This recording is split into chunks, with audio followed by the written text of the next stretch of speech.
Hi friends, welcome back to my channel. ఇదైతే Bombay sight seeing part 2 అండి. Part 1లో మేము ఏమేం ప్లేసెస్ కవర్ చేసామో ఆల్రెడీ వీడియో అయితే క్లియర్గా అప్లోడ్ చేస్తున్నాము. ఆ వీడియో అయితే ఒకసారి చూసి ఈ వీడియో చూస్తే మీకు క్లియర్ ఐడియా అయితే ఉంటుంది.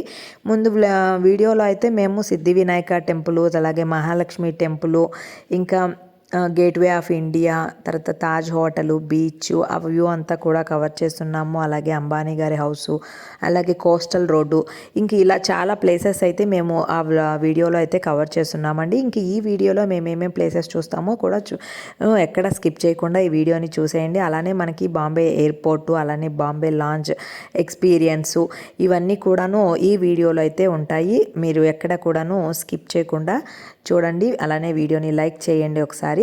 ఇంక ఇదిగోండి, ఇక్కడైతే ముందుగా హిందూజా హాస్పిటల్ అండి. ఈ హాస్పిటల్ చాలా పెద్ద సెలబ్రిటీస్, బిగ్ షాట్స్ వెళ్ళే హాస్పిటల్ అంట. మాకైతే క్యాబ్ డ్రైవర్ చెప్పాడు. చూడండి, అసలు ఈ రోడ్డు నుంచి వేరే రోడ్డుకి కూడాను కనెక్టివిటీ కూడా ఉంది ఈ హాస్పిటల్కి. ఇంకా ఇక్కడ నుంచి మనం ఇంకా ముందుకు వెళ్తే మనకి సినిమా యాక్ట్రెస్ రేఖా గారు ఉన్నారు కదా, ఇది వారి హౌస్ అంటండి. ఇదిగోండి సినిమా యాక్ట్రెస్ రేఖా గారి హౌస్. ఇంక ఇక్కడ నుంచి ముందుకు వెళ్తే మనకి షారూఖ్ ఖాన్ గారి హౌస్ అయితే వస్తుందండి. షారూఖ్ ఖాన్ గారి హౌస్కి మధ్య అక్కడైతే జనాలు అయితే చాలా మందే ఉన్నారండి. ఇంకా అక్కడ చెప్పాలంటే మనకి షారూఖ్ ఖాన్ గారి హౌస్ ఎదురుగానే మనకి బీచ్ వ్యూ ఉంటుందండి. చాలా బాగుంది అసలు అక్కడ బీచ్ వ్యూ అయితే. ఇదిగోండి ఇక్కడ షారూఖ్ ఖాన్ గారి హౌస్. అసలు జనాలు చూడండి ఎంతమంది ఉన్నారు. ఇక్కడ ఫొటోస్ అయితే తీసుకుంటూ ఉన్నారనమాట, వీడియోస్, ఫొటోస్. ఇక్కడ మనకి ఈ ఇంటికి ఆపోజిట్గానే చెప్పాను కదా బీచ్ వ్యూ ఉంటుందనేసి, మీకు ఇప్పుడు బీచ్ వ్యూ అయితే చూపిస్తాను. ఎగ్జాక్ట్ ఆపోజిట్ హౌస్కి మనకి బీచ్ వ్యూ అండి ఇదంతా కూడాను. ఇక్కడైతే మనకి టైం కొంచెం స్పెండ్ చేయడానికి కూడా చాలా బాగుంటుంది అనమాట బీచ్ వ్యూ. అలాగే షారూఖ్ ఖాన్ గారి హౌస్ ఇదిగోండి ఇక్కడంతా కూడా. సో ఇక్కడైతే ఇంకా మేము కొంచెం సేపు స్పెండ్ చేసేసి ఇంకైతే ముందుకు వెళ్తే మనకి సల్మాన్ ఖాన్ గారి హౌస్ అయితే వస్తుందండి. ఇదిగోండి ఇదేను సల్మాన్ ఖాన్ గారి హౌస్. ఇంక ఇక్కడ నుంచి కొంచెం ముందుకు వెళ్తే మనకి కొన్ని చిన్న చిన్న స్టూడియోస్ అయితే వస్తాయండి, షూటింగ్ స్టూడియోస్, అదే సీరియల్ షూటింగ్ చేసేవి, ఇంకా అవన్నీ కూడాను వస్తాయన్నమాట. ఇంకా సల్మాన్ ఖాన్ గారి హౌస్ తర్వాత మనకి ఈ స్టూడియోస్ని కూడా చూపిస్తాను బయట నుంచి మీకు. ఇంక ఇక్కడైతే మేము ఫిలిం సిటీని అయితే కవర్ చేయలేదండి. సో ఈ స్టూడియోస్ ఇవన్నీ కూడాను చూడండి. ఇక్కడ ఇవన్నీ కూడాను కొన్ని సీరియల్ షూటింగ్స్ అవి జరిగే స్టూడియోస్ అంటే ఇవన్నీ. ఇంక ఇక్కడ నుంచి మేము బాంద్రా ఎల్కో మార్కెట్కి అయితే వెళ్ళామండి. ఎల్కో మార్కెట్లో ఇంకా షాపింగ్ అయితే చూసాము. ఇదిగోండి ఇక్కడ ఎల్కో మార్కెట్కి అయితే వచ్చాము. ఇక్కడంతా కూడా అంతా ఆల్మోస్ట్ ఇక్కడ వెస్ట్రన్ వేర్ అయితే ఉందన్నమాట. మనకి ఇక చూడీదార్స్ ఇవన్నీ కొంచెం తక్కువగానే ఉన్నాయండి. ఇక ఈ షాపింగ్ అయితే కొంచెం అంటే స్ట్రీట్ షాపింగ్ అనే మాట కానీ కొంచెం కాస్ట్లీగానే అనిపించాయి నాకైతే. సో మేమైతే పెద్దగా షాపింగ్ అయితే ఏం చేయలేదు. సో కొంచెంసేపు చూసాము. కానీ ఇక్కడ ఫుడ్ అయితే చాలా బాగుందండి. స్ట్రీట్ ఫుడ్ అది మనకి పానీపూరీలు, తర్వాత పావ్ బాజీ, మనకి బాంబే ఈ నేటివిటీ ఫుడ్ అనేది ఉంటుంది కదా, Bombay nativity food, Maharashtra food, అదైతే మాత్రం చాలా బాగుందండి. చాలా బాగా నచ్చింది. ఇంకొకటి అందులో పానీపూరీలు అనేవి ఇంకా చాలా వెరైటీగా ఉన్నాయండి. మనం రెగ్యులర్గా తినే పానీపూరీలు లాగా కాకుండా వెరైటీగా ఉన్నాయి. ఇగోండి ఇక్కడైతే కొంచెం సేపు ఇలా షాపింగ్ అయితే చూసాము, పెద్దగా నచ్చలేదు. ఇంక ఇక్కడైతే ఫుడ్ దగ్గరికి అయితే వచ్చాము అండి. మీకు ఇక్కడైతే మా వారు అన్ని రకాల ఫుడ్స్ అయితే ఆర్డర్ చేశారు. మీకు పానీపూరీలు అయితే చూపిస్తాను.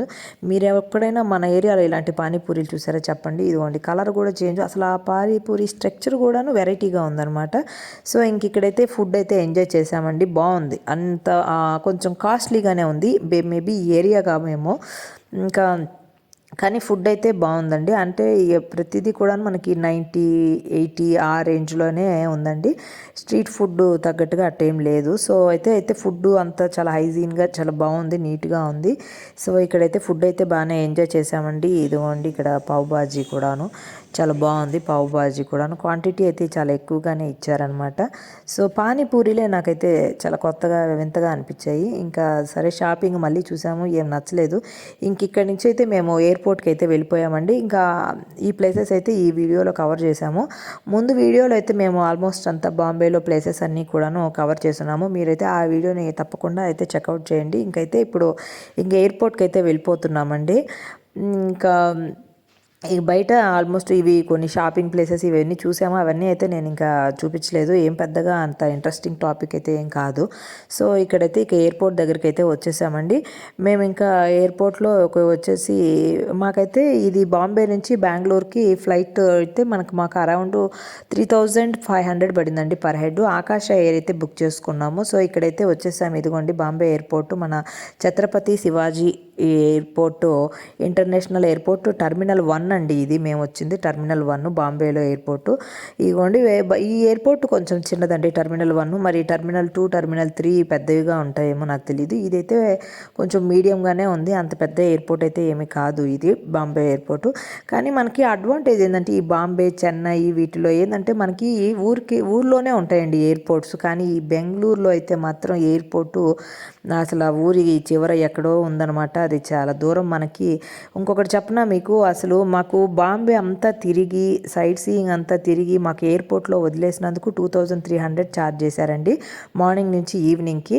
కానీ అదే మాకు బెంగళూరులో ఇక నైట్ ఫ్లైట్ దిగిన తర్వాత ఇంటికి బుక్ చేసుకుంటే మాకు 2500 తీసుకున్నారండి. అంటే 2300, 100 అలా తీసుకున్నారండి. ఇంక చెప్పండి, ఓన్లీ అంటే ఎయిర్పోర్ట్ టు ఇంటికి మాత్రమే అంత ఛార్జ్ చేశారు, బెంగళూరు ఎయిర్పోర్ట్ టు ఇంటికి. కానీ బాంబే అంతా మేము తిరిగి అంతా చేసి కూడా మాకు 2300 అయితే అయింది క్యాబు.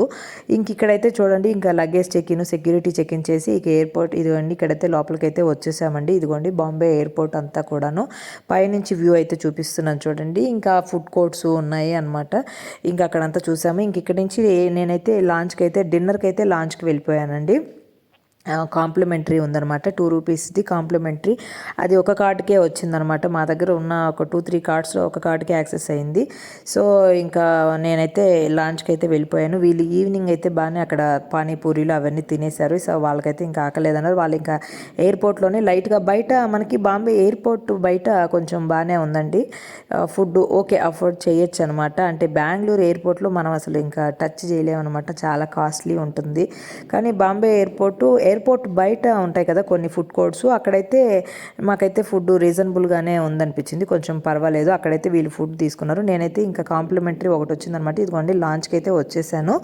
సో లాంచ్లో ఫుడ్ అయితే అంటే ఓకే అని చెప్పొచ్చు. నాకైతే అంత ఎక్స్ట్రీమ్ లెవెల్లో అయితే ఏమీ లేదు. కానీ సరే మనకి 2 రూపీస్కి తింటున్నాం కాబట్టి సో అనిపించింది. అంటే అదే 2500 పెట్టి తింటే అదైతే వర్త్ కాదనిపిస్తుంది. మనం కాంప్లిమెంటరీ ఎంజాయ్ చేయడం కాబట్టి ఓకే అనిపించింది నాకైతే. ఇదిగోండి ఫుడ్ అయితే నేనేం చేశానంటే డిన్నర్కి ఇది స్నాక్స్ టైంకి మధ్యలో వెళ్ళాను. సో స్నాక్స్ కూడా ఎంజాయ్ చేశాను అనమాట. ఇదిగోండి నూడిల్స్ ఇవన్నీ. అంటే నేను వెళ్ళిన టైంకి అప్పుడే ఇంక స్నాక్స్ తీసేసి డిన్నర్ అయితే పెట్టేస్తున్నారనమాట. సో నేను కొంచెం స్నాక్స్ కూడా ఫాస్ట్గా తీసుకొని అవి కూడా ఎంజాయ్ చేశాను. వీటి పేర్లు అయితే నాకు తెలియదు, ఏదో ఫుడ్ అయితే సరే టేస్ట్ చేశాను. ఇక్కడైతే పరోటాస్, వేడివేడిగా పరోటాస్ అయితే ఇస్తున్నారు. ఇక్కడ తర్వాత గులాబ్ జాము ఇవన్నీ కూడా ఎంజాయ్ చేశాను. తర్వాత డెజర్ట్స్, తర్వాత ఈ కేక్స్ ఇవన్నీ కూడాను తిన్నానండి. ఇంకా పలావ్, ఇది బిర్యానీ లాగా పలావ్ అయితే పెట్టారు, వెజ్ పలావ్. పెద్ద టేస్ట్ అయితే లేదు. వీటన్నిటిలో కల్లా నాకు ఈవినింగ్ స్నాక్స్ నూడిల్స్ అయితే బాగున్నాయి. అందుకే మీరు ఎప్పుడైనా ఈవినింగ్ లాంచ్కి వెళ్ళినప్పుడు ఏంటంటే ఈ స్నాక్స్కి డిన్నర్కి మధ్యలో అండి 2 కూడా ఎంజాయ్ చేయొచ్చు. ఇది టమోటా శాండ్విచ్, అంటే ఇదైతే చాలా వెరైటీగా చాలా బాగుంది. ఇంక తర్వాత అయితే కేక్ అయితే తీసుకున్నాను. మళ్ళీ ఈ పలావ్ తోటి సరే ఇక పన్నీర్ కర్రీ ఇవి పెట్టున్నారు. సో టేస్ట్ చేద్దామని చూశాను, అది కూడా ఓకే. తర్వాత పరాటా అయితే చాలా బాగుంది. తర్వాత ఫ్రూట్ సలాడ్ అవన్నీ తీసుకున్నాను అనమాట. ఇక్కడ పాస్తా కూడా ఇస్తున్నారు, లైవ్ పాస్తా. అదే పెద్ద నచ్చలేదు అనమాట నాకు, పాస్తా తీసేసాను. ఇవి మనకి డిన్నర్కి పెట్టిందండి బాంబే ఎయిర్పోర్ట్లో టర్మినల్ 1లో. ఇది డిన్నర్దండి. మనం ఇక సూపు పెద్దగా నచ్చలేదండి, ఇది తీసేసాను. తర్వాత మనకు కాఫీ కావాలి. సో కాఫీ అయితే ఎంజాయ్ చేశానండి, ఫిల్టర్ కాఫీ. సో కాఫీ తాగేసిన తర్వాత ఇంకా బయటకి అయితే వచ్చేసానండి. ఇంకా మీకు ఇక్కడ లాంచ్ లోపల చూపిస్తాను. కొంచెం ఈ విధంగా అయితే అందరు కూడా వెయిట్ చేస్తున్నారు. లాంచ్ లోపల ఫుడ్ అయితే తినేసి ఇక్కడైతే లగేజ్ అంటే ఫ్లైట్ కొంచెం డిలే ఉండే వాళ్ళు ఉంటారు కదా, సో ఇంకా అందుకనేసి వాళ్ళంతా ఇక్కడ వెయిట్ చేస్తున్నారు. నేనైతే బయటకు వచ్చేసానండి. ఇంకా మాకు ఫ్లైట్ టైం కూడా అయిపోయింది. ఇకైతే ఫ్లైట్ అయితే ఎక్కేసాం ఫ్రెండ్స్, ఇంకా బెంగళూరుకి, బాంబే నుంచి బెంగళూరుకి. ఇంకా చెప్పా కదా మాకు పర్ హెడ్ అయితే ఆకాశ ఎయిర్ 3500 పడిందండి. బెంగళూరు టు బాంబే ఫ్రీక్వెంట్గా మనకి ఫ్లైట్స్ బాగానే ఉంటాయండి. అంటే రేట్స్ ఎక్కువ నెంబర్ ఆఫ్ ఫ్లైట్స్ ఉంటాయి కాబట్టి రేటు కూడా పర్వాలేదు రీజనబుల్గా. కొంచెం కొన్ని టైమ్స్లో అయితే 3000 రూపీసే అట్లే ఉంటుందన్నమాట టికెట్. ఇంక ఇక్కడైతే బెంగళూరు ఎయిర్పోర్ట్కి అయితే వచ్చేసామండి. లగేజ్ అంతా తీసుకున్నాం, క్యాబ్ అయితే బుక్ చేసుకున్నామండి ఇంకా మా ఇంటికి. ఇది ఫ్రెండ్స్ వ్లాగ్ అయితే. వీడియో నచ్చితే please like, share, subscribe. Bye friends.